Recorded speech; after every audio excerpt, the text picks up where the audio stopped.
اسی طرح کچھ لوگوں کی پریشانی روپے پیسے میں، بزنس میں، جاب میں کمی کی وجہ سے ہوتی ہے۔ کبھی لوگوں کو اپنے خاندان والوں سے بہت شکوے شکایات ہوتے ہیں، والدین سے شکایتیں ہوتی ہیں، پھر شوہر ایسا مل گیا، پھر بچے ویسے ہو گئے، پھر بہن بھائی ایسے ہیں، پھر رشتے دار ایسے ہیں، زمانہ ہی ایسا ہے، لوگ ہی ایسے ہیں، کوئی بھی اچھا نہیں، سبھی سے بد دل، سبھی سے مایوس، کوئی توجہ نہیں دیتا، کوئی مجھ سے محبت نہیں کرتا، یعنی اس قسم کی باتوں میں کھوئے رہتے ہیں۔ کچھ لوگوں کو اللہ کا شکر ہے کہ صحت کا بھی مسئلہ نہیں ہوتا، رشتے داروں کا بھی، ان میں سے اپنا مالی بس سب نعمتیں ہیں، وہ پوری دنیا کو اپنے سر پہ بٹھا دے، کس ملک کی میں کیا ہو رہا ہے اس کی خبریں سن، اس کی سن، رہتے یہاں ہے، 20 20 سال سے پاکستان نہیں گئے، لیکن پاکستان کے حالات پہ اتنے دکھی اور اتنے غمگین رہتے ہیں کہ جیسے ان کے اس دکھ اور غم کی وجہ سے سارے حالات ٹھیک ہو جائیں گے۔ جس محفل میں بیٹھیں گے وہاں پالیٹکس ڈسکس کرنا شروع کر دیں گے، اور مستقل ایسا لگتا ہے کہ جیسے وہی سب سے زیادہ ایکسپرٹ ہیں ان ساری چیزوں میں، حالانکہ ان ساری باتوں کا ان کی ذات سے کوئی خاص تعلق نہیں ہے۔ جب آپ کسی ملک میں رہتے نہیں ہیں تو اس کے غم پالنے سے آپ کا کچھ بھلا نہیں ہونے والا۔ تو یاد رکھیے، خوشی یا مصیبت پہنچنے پر اپنے رویے، اپنے ریاکشن کو دیکھا کریں کہ میں اس پر ریاکٹ کس طرح کرتی ہوں، اور پھر اور اس ریاکشن کے بعد وٹ نیکسٹ، میں کیا کرتی ہوں۔ یعنی مثال کے طور پر شوہر کی کوئی بات بری لگی، اس کے ساتھ غصے سے ریاکٹ کیا، اس کے بعد اس کا بھی موڈ آف ہو گیا، آپ کا بھی ہو گیا، اب سارا دن کوئی بول چال نہیں، اب سارا دن اپنے آپ کو کھائے چلے جا رہے ہیں، کھائے چلے جا رہے ہیں۔ اب آپ کو کرنا کیا چاہیے؟ اب آپ سوچتے ہیں کہ اب یہ حالات ٹھیک کیسے ہوں، کہ کچھ مرد حضرات تو ایک دفعہ ناراض ہو جائے تو پھر دن ہی لگ جاتے ہیں ان کو واپس لوٹنے میں۔ تو پھر آپ کو یہ پریشانی لگتی ہے کہ اب پتہ نہیں کس دن گھر کا ماحول ٹھیک ہوگا، اور پھر ابھی ٹھیک ہو نہیں رہتا کہ پھر دوبارہ کوئی مسئلہ پیش آ جاتا ہے۔ تو ضرور سوچیں کہ کہیں میری وجہ سے تو نہیں یہ ہوتا، کہیں میں تو اس کا سبب نہیں، کہیں میں تو اس کو اوور ریئیکٹ نہیں کر جاتی۔ کیونکہ دو چوائسز ہوتی ہیں آپ کے پاس، ایک یہ ہے کہ آپ کسی ایسی سچویشن کو جو آپ پسند نہیں کرتے اس کو اگنور کر جائیں، وہاں سے ہٹ جائیں، وہاں سے نکل جائیں۔ کوئی بات بری لگی ہے تو تھوڑی دیر کے لیے اپنے آپ کو کنٹرول کر لیں، زبان سے کچھ نہیں نکالیں۔ ٹھیک ہے، آپ کے چہرے پہ تو ضرور آئے گا کہ آپ کو اچھا نہیں لگا، لیکن اگر آپ اپنا منہ زپ کر کے باہر نکل جاتے ہیں تو آپ کے لیے آئندہ آسانی ہو جائے گی، تھوڑی دیر کے بعد وہ دھواں چھٹ جائے گا اور حالات نارمل ہو جائیں گے۔ لیکن اگر آپ اس وقت وہاں بول پڑتے ہیں اور اونچی آواز سے بول دیتے ہیں اور نیگیٹولی ریئیکٹ کرتے ہیں تو وقتی طور پر تو آپ کا غصہ جو ہے وہ نکل جائے گا، لیکن اس کا خمیازہ لانگ ٹائم تک بھگتنا پڑے گا۔ اور پھر اگر ایک انسان ریپیٹڈلی ایسی حرکت کرتا ہے تو وہ بدنام بھی ہو جاتا ہے، یہ تو ہے ہی ایسی، اس سے تو یہی توقع رکھنی چاہیے۔ تو اگلا جو آپ اپنی ڈائری میں جا کے لکھیں گے یا کسی کاغذ پر، وہ یہ کہ خوشی یا مصیبت کے پہنچنے پر میرا رویہ کیا ہوتا ہے، اور پھر یہیں سے آپ نکال سکتے ہیں کہ میرا رویہ کیا ہونا چاہیے۔ آپ اس پیپر کو یوں دیکھیں کہ جیسے یہ کسی کی بات لکھی ہوئی ہے کہ اس نے خوشی یا غم کے موقع پر یہ رویہ اختیار کیا، تو آپ کہیں گے ہے اس کا دماغ صحیح ہے، ایسا کیوں کیا؟ یعنی آپ کو اپنا رویہ خود ہی درست نہیں لگے گا۔ اس کے بعد یہ ہے کہ جب کوئی معاملہ خراب ہو جائے، جب حالات پریشان کن ہو جائیں، تو پھر آپ اپنے قابل اعتماد لوگوں سے ڈسکشن کر سکتے ہیں، سوال کر سکتے ہیں، اس معاملے کا حل پوچھ سکتے ہیں۔ لیکن اگر سامنے والا جس کو آپ اپنی کہانی سنا رہے ہیں، اگر وہ آپ کو آئینہ دکھانے کی کوشش کرے کہ یہ غلطی دراصل آپ سے شروع ہوئی ہے، تو اس کو اپنے اوپر ایک حملہ نہ سمجھے، اس کو اس کی خیر خواہی سمجھے کہ یہ شخص میرا ہمدرد ہے، کیونکہ آپ نے پہلے اس پہ ٹرسٹ کیا، اسی لیے تو آپ اس کے پاس گئے۔ تو ٹرسٹ وردی شخص کو پھر ٹرسٹ ہی کریں، اس کی کسی بات کو مائنڈ نہ کریں، اس کی بات کو پرسنل نہ لے لیں کہ یہ تو ہے ہی ایسا، اور پھر یہ بعض اوقات لوگ انجسٹ بھی ہوتے ہیں، صحیح بات نہیں بھی کر رہے ہوتے، لیکن وہ اپنے تجربات سے بات کر رہے ہوتے ہیں، یہ ان کے ایکسپیرینسز آف لائف ہوتے ہیں جن کی روشنی میں وہ آپ کو مسائل کا حل بتا رہے ہوتے ہیں۔ تو ایسی صورت میں جب آپ ڈسکشن کر رہے ہوں تو اس میں سب سے پہلی بات یہ، یعنی آپ کو مسئلہ پیش آیا، اب آپ کسی کے پاس گئے، آپ مسئلہ بتا رہے ہیں، سب سے پہلے تو اپنے آپ کو کام ڈاؤن کریں، مسئلہ بتاتے ہوئے جذباتی نہ ہو، اپنے جذبات کو ایک طرف رکھ دیں، کیونکہ بہت سے لوگ جب مسئلہ بتاتے ہیں تو یا رونے لگتے ہیں یا پھر کافی دیر تک وہ ان کو سمجھ نہیں آتی کہ انہوں نے کہنا کیا ہے۔ دوسروں کا وقت بھی بہت قیمتی ہوتا ہے۔ جب آپ کسی کے پاس کوئی مسئلہ لے کر جائیں تو پہلے گھر سے ہوم ورک کر کے جائیں کہ میں نے کیا لے کے کیا پوچھنے کے لیے جانا ہے۔ یہ نہیں کہ اس کے پاس بیٹھ کے بار بار یہ کہیں میں تو بہت کچھ سوچ کے آئی تھی لیکن میرے دماغ سے سب کچھ اڑ گیا ہے۔ تو اس طرح کی باتیں نہ کریں، بلکہ اپنا وقت بھی استعمال کریں اور دوسرے کا بھی کریں، چاہے بہن ہی ہو، آپ کی دوست ہو، آپ کے ہسبینڈ ہو، کوئی بھی ہو، پہلے سے ہوم ورک کریں کہ میں نے کہنا کیا ہے، اور پھر جب آپ اس کے پاس جائیں اپنی بات کو اچھے سے بتائیں اور اس کی بات کو پوری توجہ کے ساتھ سنیں، بہت اچھے سے سنیں، بیچ میں اس کی بات نہ کاٹیں، بیچ میں نہ بولیں۔ جب وہ بتانے لگے، کچھ آپ کو سمجھانے لگے، چاہے آپ کو پسند آ رہا ہے یا نہیں آ رہا، جواب آپ کی مرضی کے مطابق ہے یا نہیں ہے، تو آپ اس کو سن لیں ایک دفعہ، کوئی اور رائے نہ دیں۔ پھر آپ بیٹھ کے اس کی نیت پہ شک نہ کرنے لگے کہ یعنی کہ اس کی نیت ہی خراب ہے، یہ تو میرا بھلا چاہتا ہی نہیں، کیونکہ دنیا میں کوئی ٹول ایسا ابھی تک ایجاد نہیں ہوا جس سے کسی کی نیت پرکھی جا سکے۔ اس معاملے میں بھی اور عام طور پر بھی کسی کی نیت کو اٹیک نہ کریں۔ جو بھی انسان ہے، جیسا بھی ہے، اس کے ساتھ اس کے بارے میں حسن ظن رکھیں۔ اللہ سبحانہ وتعالیٰ قرآن مجید میں بندوں کو مایوس ہونے سے منع فرماتا ہے کہ لا تقنطوا من رحمت اللہ ان اللہ یغفر الذنوب جميعا، اللہ کی رحمت سے مایوس نہ ہو، اللہ سبحانہ وتعالیٰ سارے گناہ یقینی طور پہ معاف کر سکتا ہے، وہ معاف کر دے گا۔ اسی لیے مایوسی کو ایک کبیرہ گناہ کہا گیا اور اسے گمراہ لوگوں کی صفت کہا گیا۔ وَمَن يَقْنَطُ مِن رَحْمَةِ رَبِّهِ إِلَّا الضَّالُّونَ، اور گمراہوں کے سوا کون اپنے رب کی رحمت سے نا امید ہو سکتا ہے؟ یعنی اس کا مطلب یہ ہے کہ اگر کوئی انسان مایوسی کا شکار ہے تو وہ سیدھے رستے سے ہٹ گیا ہے۔ جو رستہ اللہ سبحانہ تعالیٰ کی طرف جاتا ہے اور اللہ سبحانہ تعالیٰ کی رحمت جس سے انسان پاتا ہے، تو ایسی صورت میں انسان نا امید نہیں ہو سکتا۔ نا امیدی جو ہے یہ اللہ تعالیٰ کی بے ادبی کی ایک قسم ہے، اور اللہ تعالیٰ سے مایوس ہونا اللہ تعالیٰ کی صفات کا بھی انکار ہے، اور اللہ کی رحمت سے نا امید ہونا جو ہے وہ انسان کے اپنے حق میں سب سے زیادہ نقصان دہ ہے۔ پھر ہم دیکھتے ہیں کہ اللہ سبحانہ تعالیٰ اپنے بندوں کو مایوس ہونے سے بچاتا ہے، اور اس کے لیے بارش کی مثال دی جاتی ہے کہ وہی ہے جو بارش برساتا ہے جبکہ لوگ نا امید ہو چکے ہوتے ہیں، اور اپنی رحمت کو پھیلا دیتا ہے، اور وہی مدد کرنے والا ہے اور تمام تعریفوں کے لائق ہے۔ اسی طرح ایک حدیث قدسی میں آتا ہے، نبی صلی اللہ علیہ وسلم نے فرمایا ہمارا رب عز و جل اپنے بندوں کی مایوسی پر ہنستا ہے، حالانکہ اگر بچے کو پیچھے لے جائیں، تھوڑا سا پیچھے کی سیٹ پہ لے جائیں، نبی صلی اللہ علیہ وسلم نے فرمایا ہمارا رب عز و جل اپنے بندوں کی مایوسی پر ہنستا ہے حالانکہ حالات کی تبدیلی قریب ہوتی ہے۔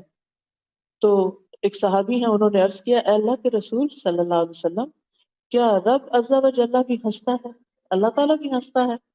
تو آپ نے فرمایا ہاں۔ تو انہوں نے عرض کیا جو رب ہنستا ہے ہم اس کے ہاں خیر اور بھلائی کو کم نہیں پا سکتے، یعنی پھر وہ تو خوب خیر اور بھلائی کو عام کرنے والا ہے۔ سفیان ابن عیینہ کہتے ہیں جس نے لوگوں کو اللہ کی رحمت سے مایوس کیا یا خود اللہ کی رحمت سے مایوس ہوا، اس نے دراصل ایک غلط کام کیا۔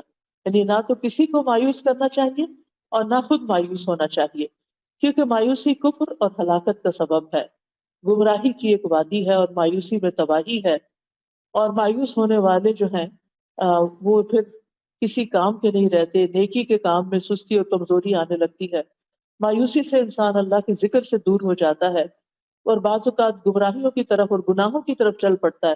بعض لوگ ڈرنک کرنا شروع کر دیتے ہیں، بعض لوگ نشے کا شکار ہو جاتے ہیں، اور انسان پروڈکٹیو نہیں رہتا، مجبوراً جو دنیا کے کام کرنے پڑتے ہیں، حتیٰ کہ کھانے پینے سے بھی غافل ہو جاتا ہے، اس کو کھانا پینا بھی اچھا نہیں لگتا، اس کے دل سے سکون اڑ جاتا ہے۔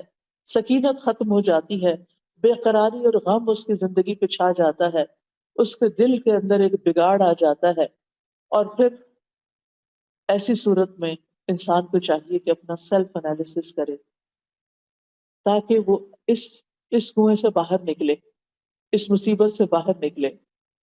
ہم سب کے لیے کچھ سوال ہیں، میں سوال کرتی جاؤں گی، آپ اپنا جائزہ لیتے جائیں کہ میں کیوں میں اللہ کی رحمت سے مایوس ہوئی، کب ہوئی، کن کن مواقع پر میں پریشان ہوتی ہوں، وہ کون سی چیز ہے جس کی وجہ سے میرے اندر چڑچڑا پن آ جاتا ہے۔ آپ گھر جا کے ان سوالوں کو لکھ بھی سکتے ہیں، یعنی پہلے تو مرض کو ڈائگنوز کریں کہ وہ کون سی چیز ہے جس کی وجہ سے مجھے بہت غصہ آ جاتا ہے، میں بہت پریشان ہو جاتی ہوں، میں ڈپریشن میں چلی جاتی ہوں، میں مایوسی میں چلی جاتی ہوں۔ دوسرا سوال یہ کہ پھر میں اس سے نکلنے کے لیے کیا کرتی ہوں، یعنی کیا میں اس میں جب گرتی ہوں تو پھر میں گری رہتی ہوں یا میں باہر آنے کی کوشش کرتی ہوں۔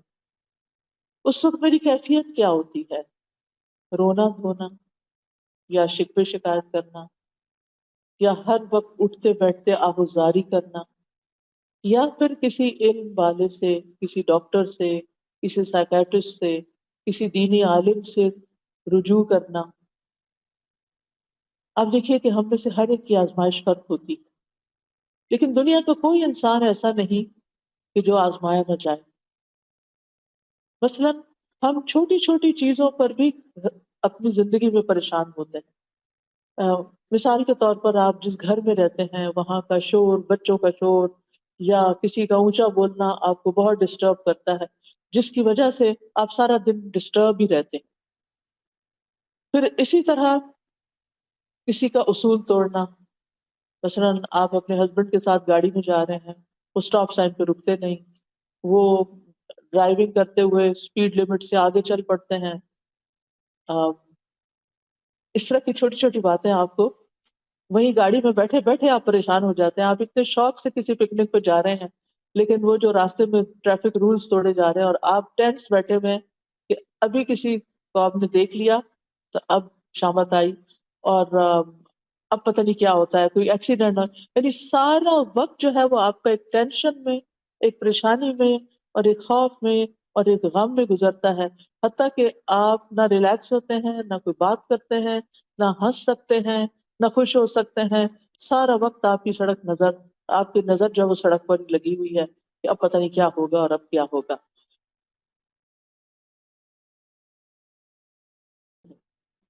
اس کے بارے میں پازیٹو سوچیں کہ یہ اچھا انسان ہے، انلس کہ وہ کوئی ایسی چیز کرے تو اس معاملے میں اس کو ایکسکیوز کر دیں، لیکن چھوٹی موٹی غلطیوں سے یا کسی کی ٹنگ سلپ سے اس پہ ہنسنا نہ شروع کر دیں یا اس کے بارے میں برا خیال نہ کریں۔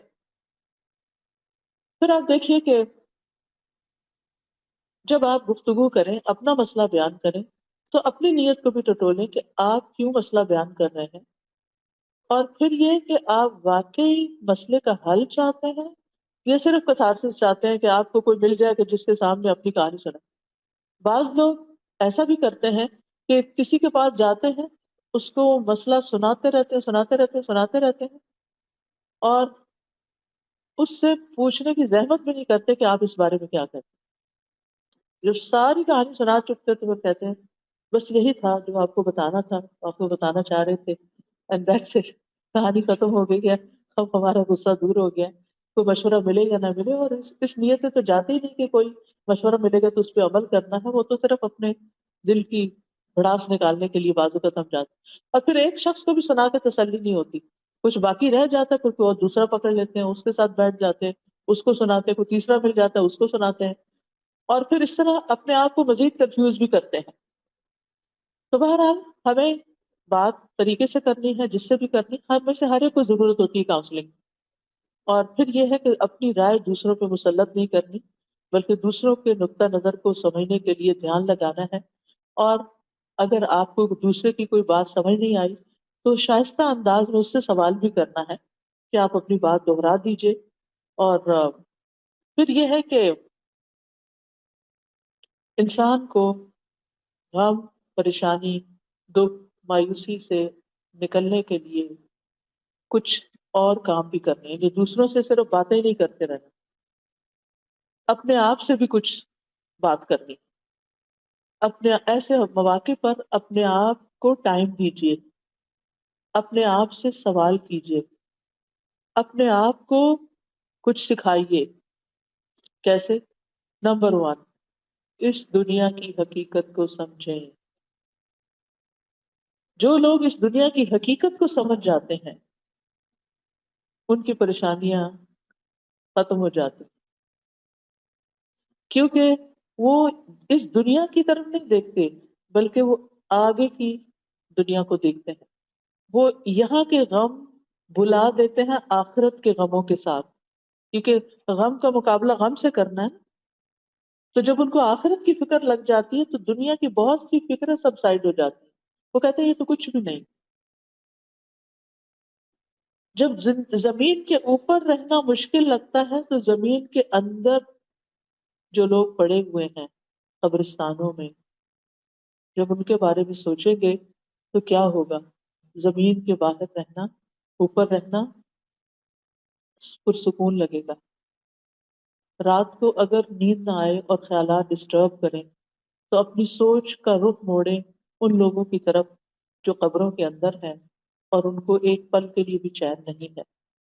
تو آپ سوچیں کہ مجھے تو اللہ نے اتنا اچھا کمرہ دیا ہے، اتنا اچھا گھر دیا ہے، اتنا کمفرٹیبل بیڈ دیا ہے، میرے لیے ہیٹنگ اور کولنگ کا انتظام ہے، میرے پاس سب کچھ ہے، میں آخر کس بات پہ پریشان ہو رہی ہوں؟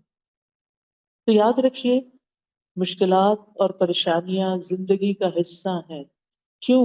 اس لیے کہ اللہ سبحانہ وتعالیٰ نے ہمیں اس دنیا میں ٹیسٹ کرنے کے لیے بھیجا ہے۔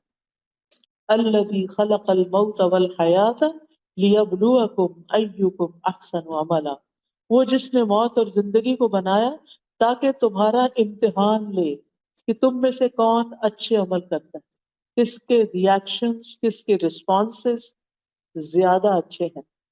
یعنی زندگی میں کام کاج کرتے ہوئے کسی بھی چیز، کوئی بھی کام، چاہے آپ ڈرائیونگ کر رہے ہیں، چاہے آپ کوکنگ کر رہے ہیں، چاہے آپ لانڈری کر رہے ہیں، ان ساری چیزوں میں انسان تھکتا ہے، انسان تھکتا ہے کام کرتے ہوئے۔ کچھ لوگ ہوتے ہیں وہ اظہار نہیں کرتے، ان کا وقت بھی گزر جاتا ہے، اور کچھ لوگ ہوتے ہیں ہر تھوڑی دیر کے بعد کہتے ہیں آج تو بہت تھک گئی، بہت تھک گئی۔ یعنی جو پاس بیٹھے ہوں گے وہ بیزار ہو جائیں گے سن سن کر آپ کی تھکاوٹ کی بات۔ نتیجہ کیا ہوتا ہے؟ وہ آپ کے پاس بیٹھنا نہیں چاہیں گے، پھر آپ اور پریشان ہوں گے کہ یہ لوگ مجھے ٹائم نہیں دیتے، مجھے توجہ نہیں دیتے، میری بات نہیں سنتے۔ اصل میں آپ نے خود ہی بگایا ان کو ایسی باتیں کر کر کے جن کو نہ کر کے بھی گزارا ہو سکتا تھا۔ قرآن مجید میں اللہ تعالیٰ فرماتے سورۃ البلد میں، لقد خلقنا الانسان فی کبد، یقیناً ہم نے انسان کو بڑی مشقت میں پیدا کیا۔ اس دنیا میں انسان کے لیے ایک کے بعد ایک مشقت ہے۔ سوچئے، جب ایک انسان پیدا ہوتا ہے، دنیا میں آ رہا ہوتا ہے، ماں کتنی مشقت سے جنم دیتی ہے، اور یہ مشقت صرف ماں کے لیے نہیں ہوتی، اس بچے کے لیے بھی ہوتی ہے جو دنیا میں آنے کے لیے پش کرتا ہے اور باہر کو آتا ہے۔ کتنی چھوٹی سی جگہ سے نکل کے آتا ہے وہ۔ آپ میں سے جو لوگ اس پروسیجر سے گزر چکے ہیں، آپ سوچئے کہ وہ دن شاید زندگی کا سب سے مشکل دن تھا جب آپ نے بچے کو جنم دیا تھا، اور اس وقت آپ سوچتے تھے کہ پتہ نہیں میں زندہ بھی رہتی ہوں کہ نہیں۔ ایسی صورت میں جب ہمارا آغاز ہی مشقت سے ہوا، آمد ہی تکلیف کے ساتھ ہوئی ہے، تو پھر اینٹیسپیٹ کرنا چاہیے کہ آئندہ زندگی میں بھی مشکلات تو ہوگی۔ ہمیں اس دن کا درد یاد نہیں، لیکن اگر آپ اپنی مدر سے پوچھیں تو وہ بتائے گی کہ دنیا میں آتے ہی آپ نے رونا شروع کر دیا تھا۔ کیوں رو رہے تھے بھائی؟ شیطان نے آ کے زور سے تھپڑ مارا۔ حدیث سے پتہ چلتا ہے، میں اپنے پاس سے بات نہیں بتاتی، کہ ابن آدم جب پیدا ہوتا ہے شیطان پہلے سے انتظار میں کھڑا ہوتا ہے۔ اپنے رشتہ دار تو باہر کھڑے ہوتے ہیں نا، یعنی جب بچے کی پیدائش ہوتی ہے تو باقی تو ماں باپ یا بہن بھائی باہر کھڑے ہوتے ہیں انتظار میں، شیطان اندر پہنچا ہوا ہوتا ہے۔ اس لیے جو بچیاں بھی بچوں کو جنم دیتی ہیں وہ اس وقت یا تو قرآن کی تلاوت سنتی رہیں یا آیت الکرسی لگائیں یا اللہ کا نام ذکر کریں، خود بھی ذکر کریں اگر ہمت ہے، ورنہ جو آپ کے ساتھ ہیں وہ آپ پر پڑھ کے سنائیں. یا اب تو الحمدللہ اگر کسی کو نہیں بھی پڑھنا آتا تو اپنے سیل فون پہ آپ قرآن مجید کی صورت کوئی بھی لگا دیں، صورت الرحمن لگا دیں، صورت مریم لگا دیں، کوئی بھی صورت لگا دیں، آپ صورت طٰہٰ لگا دیں، آپ اس کو سن سکتے ہیں. سورۃ البقرہ لگا دیں، سورۃ البقرہ لگانے سے شیاطین بھاگتے ہیں. تو بہرحال اس وقت شیطان آ کے بچے کو ٹھونکا لگاتا ہے اور پھر انسان روتا ہے. اور آپ نے دیکھا ہوگا کہ جو بچہ روتا نہیں ہے نا، ڈاکٹر اس کو کیا کرتے ہیں؟ رلاتے ہیں، اس کو تھپکاتے ہیں اور رلاتے ہیں. پھر آپ دیکھیے کہ آپ کو بھوک لگی تھی، آپ کو ماں کے سینے سے لگایا گیا، ماں کو تکلیف ہوتی؟ پہلے بچے کی دفعہ خاص طور پہ اور ہر بچے کی دفعہ جب وہ دودھ پلانا شروع کرتی ہے تو اس کو تکلیف ہوتی، بچے کو مشکل ہوتی. شاید آپ نے دودھ نہیں پلایا، ہوتی ہے نا، کتنی مشکل ہوتی. اس کو سک کرنا نہیں آ رہا ہوتا، وہ منہ میں رکھ کے سو جاتا ہے، اس کو ماں ہر وقت جگاتی ہے اٹھو دودھ پیو. کیونکہ جو بچے نہیں دودھ پیتے اس وقت یا ان کو غذائیت پوری نہیں ملتی تو کیا ہوتا ہے؟ واپس ہاسپٹل لے جانا پڑتا ہے. کتنی مشقتوں سے بچہ صحیح طور پر کئی دن میں دودھ پینے کے قابل ہوتا ہے اور ماں کی تکلیف دور ہوتی ہے کہ وہ بچے کو پلا سکے. پھر آپ دیکھیے کہ آپ کھانا شروع کرتے ہیں. جب آپ پہلی دفعہ کھانا کھاتے ہیں یا پہلی دفعہ مرچیں کھاتے ہیں، یعنی دیسی بچے جو ہیں ان کے ماں باپ کو لازم ہوتا ہے کہ وہ بچوں کو بچپن میں مرچ کھلائیں تاکہ بڑے ہو کے کھا سکیں. تو آپ دیکھیے کہ کتنا مشکل ہوتی، بار بار پانی پی رہے ہوتے ہیں. مجھے اچھی طرح یاد ہے کہ وہ جب میں چھوٹی تھی تو 7 گلاس کھانے کے 7 گلاس، ہر نوالے کے بعد پانی، ہر نوالے کے بعد پانی. کتنا نقصان دہ ہے لیکن مرچیں برداشت نہیں ہوتی. بہرحال پھر آپ دیکھیے کہ بولنا شروع کرتے ہیں، مشکل ہوتی، کتنی مشکل ہوتی ہے. بچے کو کتنی دفعہ ایک لفظ سنانا پڑتا ہے، بار بار بار بار، پھر وہ سیکھتا ہے. پھر آپ دیکھیں کہ الفاظ جوڑتے ہیں، پھر جملے بناتے ہیں، پھر پیراگراف بنتے ہیں، لکھنا شروع کرتے ہیں، مشکل ہوتی. کوئی کٹنگ کا آرٹ اینڈ کرافٹ کرتے ہیں، مشکل ہوتی ہے. پھر آپ بچے کو بٹھاتے ہیں، کتنی دفعہ پٹکتا ہے، نیچے سر اس کا لگتا ہے جا کے گر جاتا ہے. کبھی اس کو سہارے دے دے کے بٹھاتے ہیں، کبھی کہیں بٹھاتے ہیں. بیٹھنے سیکھنے میں، پھر کرال کرنے میں مشکل ہوتی. پھر آپ دیکھیں کہ چلنے میں تو اور مشکل ہے. ہر چند قدم کے بعد بچہ گرتا ہے، جب دوڑنے لگتا ہے تو ٹکراتا ہے چیزوں سے جا جا کے. بچپن کی مشقتیں ہمیں یاد نہیں ہوتی، وہ تو ہماری ماں برداشت کرتی ہے نا ساری کچھ، جس کو پھر ہم بڑے ہو کے بھول جاتے ہیں اور اس کی چھوٹی چھوٹی باتوں کو مائنڈ کرتے ہیں. پھر اسکول جانے میں مشکل ہوتی، کتنی مشکل. اسکول جانے میں بچے کتنا روتے ہیں، کتنا تنگ کرتے ہیں. صبح اٹھانے میں، جتنے دن اسکول جاتے ہیں بچے، صبح کے گھر میں ایک ہنگامہ ہوتا ہے اور بچوں کو چھوڑ کے آنا، لے کے آنا. پھر انسان سوچتا ہے کہ اب ہائی اسکول تک پہنچ گیا. ہائی اسکول بڑا مشکل ہے. پھر ہائی اسکول کی گریجویشن ہو گئی، شکر ہے ایک کام ختم ہوا. سمجھتے ہیں کہ شاید مشکل یہاں ختم ہو گئی، ختم ہو گئی. پھر کیا ہوتا ہے؟ یونیورسٹی ہے، یونیورسٹی ختم ہو گئی. یونیورسٹی کے جتنے بھی سال ہیں مشقتوں میں گزارے، بڑی بڑی کتابیں پڑھتے، اسائنمنٹس کرتے اور پروجیکٹس بناتے.